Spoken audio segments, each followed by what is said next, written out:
Assalamu alaikum dostlar. Munda olgan 3'kö 2,5'lık sörüyüz dağı dayar boldu. Bu da zakaz menen. Zakaz bersеңиздер ушундай кылып жасап беребиz. Даярдап. Бул сөрүбүз чачылып жана курала турган сөрү.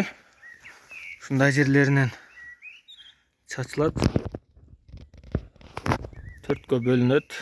Полдору дагы чачылып кайра курала турган жасаганбыз. Мындай болуп полдун түктөрүн дагы абдан пышыктаганбыз. Андыктан заказ бере бериңиздер. Ушундай үстү жок сөрлөрдүн дагы түрүн жасап беребиз. Сиздер каалагандай размерде. Биздин номерлер профилде турат. Чала бериңиздер. Сиздердин кызматыңыздардабыз.